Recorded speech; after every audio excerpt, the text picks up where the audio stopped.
Hello and welcome back to my second step to well-being, and today it's exercise. So normally when things are usual and we're not all in lockdown, I would go to the pool before work in the mornings.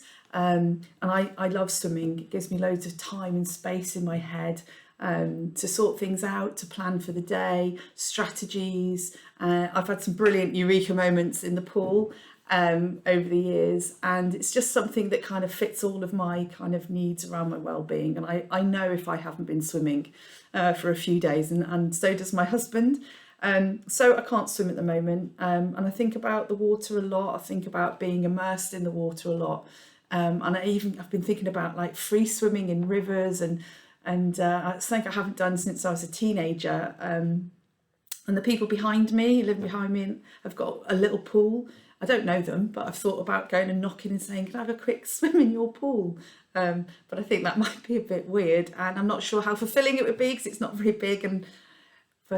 So what I have been trying to do is to stick to my routine of getting up early and going for a walk in the mornings.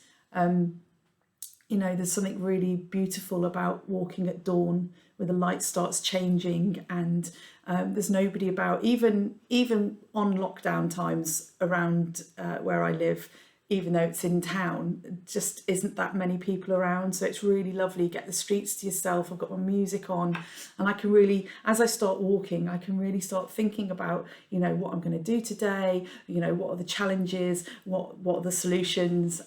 Who am I teaching? Who do I need to contact? What fancy dress am I wearing for the team meeting is often a big thought in my head.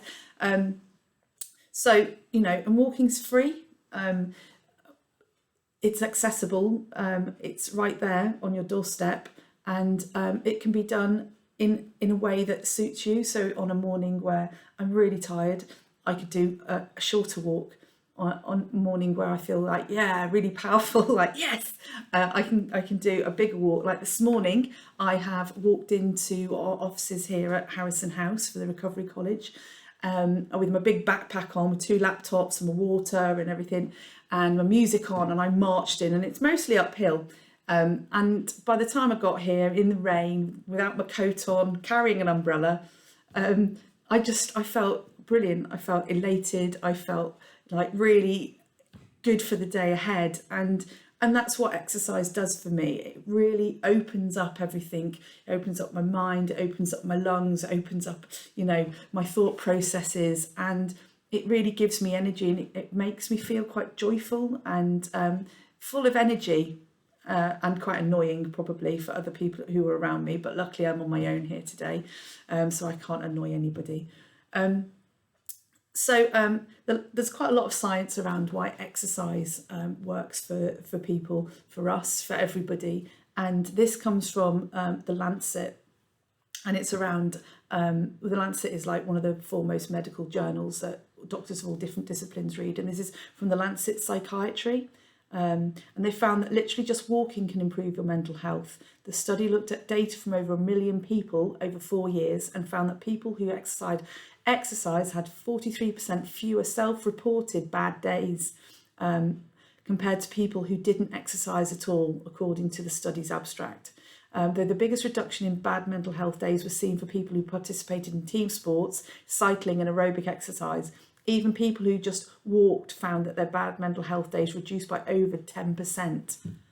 It's pretty cool news because it shows that the mental health benefits of exercise are accessible to people who aren't able or don't want to sustain a super high intensity workout. And I get it. Not everybody is able to get out and go running. I don't run. I'm not a runner. Or go to the pool. Or wants to cycle or go to fitness classes. I don't go to fitness classes. I couldn't think of anything worse than having to do like a high impact training with other people.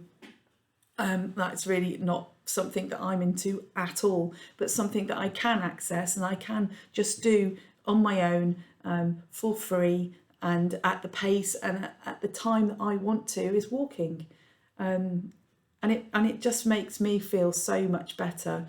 And it is free. I keep mentioning it's free, but who doesn't like free stuff? The hardest thing is for me is putting my shoes on and getting through that door and saying, come on, do it. I'm incredibly good at procrastination. I procrastinate about procrastinating. I probably need a little crown for how much I do it. But I have to kind of talk to myself about the cost benefit of doing it. Like, the cost to me is I don't get that extra hour in bed, but the benefit is I always feel better for doing it. I'll be walking in the rain and, 15 minutes in, I'm feeling like, this is amazing, this is great. And I feel so much better about myself, about the day, and about what I can and can't cope with in that situation.